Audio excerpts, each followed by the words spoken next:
Now here's the truth, okay? Here's my visual presentation. This is what happened that night. So he came down to Toronto, Ontario, okay? He came down and we met in the park. The nice Toronto Ferris wheel is where we went. And Lossless was looking fly. He had a nice choreographed little, oh, look at that outfit. Hello, hello. And he had a British accent for some reason. It was very surprising.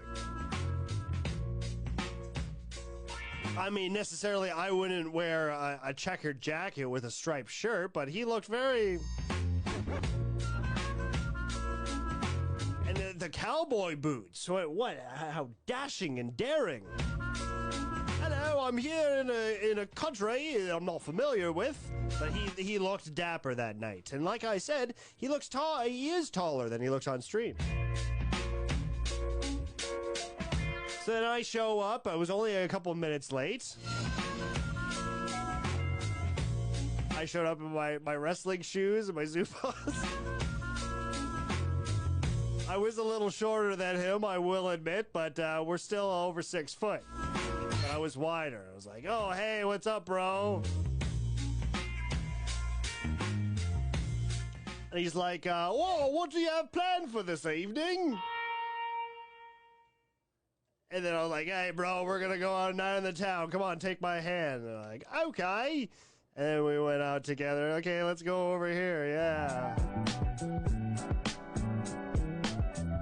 So I took him to the community center with a big, nice ice rink, and we went skating.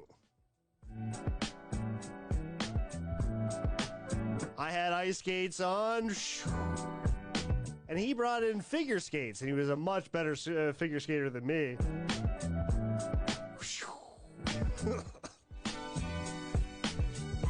But when you're girthy and you got all this weight, you know, I mean, you're not the best skater. So he held my hand, very cute of him, and then he taught me how to skate real good.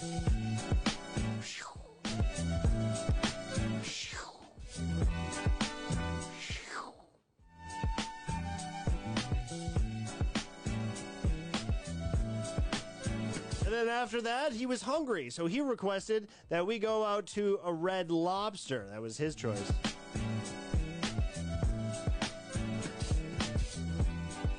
And I didn't know this about him, even though he requested it. He had a shellfish allergy. Come in? Yes! So he got sick for a bit. I don't have proof of that. And I was like, okay, just puke into my hands, bro. Don't worry about it. He was like... Blah, I wrenched all over, I did. I wrenched. Greatest Guy says, does HipStar grab the crotch when he body slams other sweaty young men in the ring? Only Lossless. I was like, it's all right, bro. You're sick. You know, I know the perfect way to deal with your sickness. Fidel says, Red Lobster. That's fancy. So we went out dancing. I know this nice disco club. And we laughed, we met some fun people, and the music was just right. We're having so much fun, is what he said.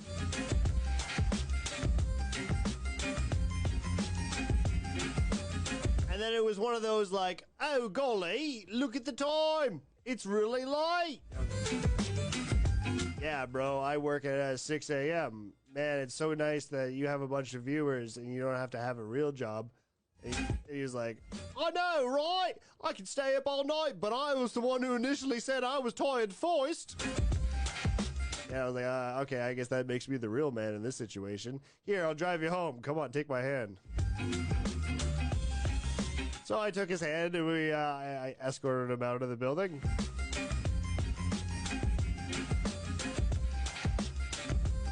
And actually, I did drive him home. We were in a limo.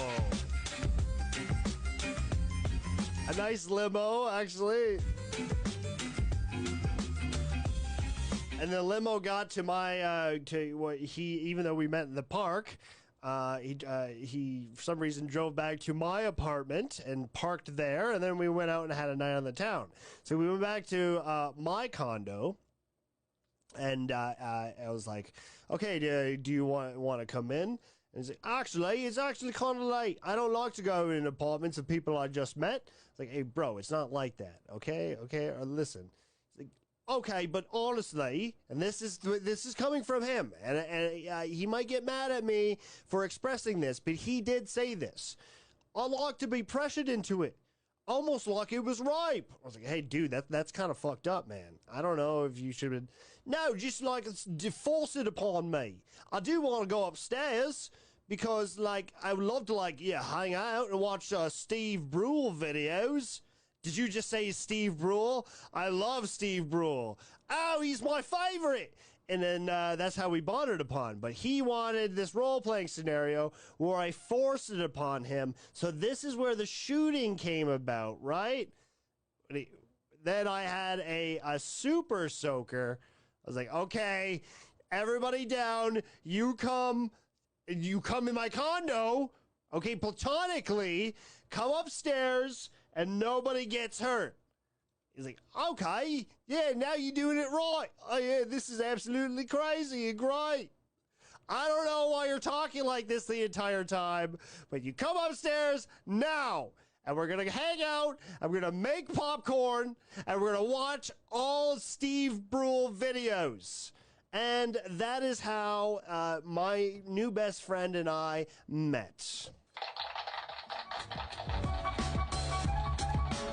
Focus CD says, come in my condo.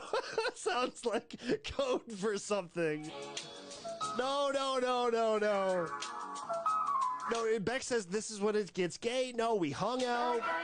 I got a large couch as a sectional, okay? We were like, we were feet separated from each other, never once touched, and we just watched Dr. Steve Brule for until the night ended. It was like 6 a.m., and he's like, oh, I'd like to go home.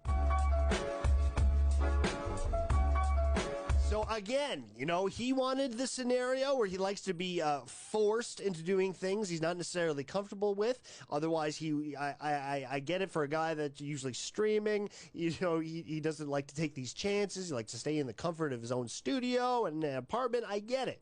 So if I didn't take out the Super Soaker, then he wouldn't have really went outside the envelope, right? Isn't that right, Sherry? And he met Sherry, and we all had a good time. You know, it says they drank Mountain Dew and played Halo 3 co-op. No, I don't play video game. Would you stop? Video game? Presley says, and now he's wearing your Zubas too. Well, I gave him a pair because actually he had some popcorn and the grease. He wiped on his pants, his little checkered white pants there, and they seeped through. And I was like, hey, man, I got you covered. I gave him a pair of Zubas. So it's for him to remember me by. All right, Sherry, isn't that right? Sherry, everybody.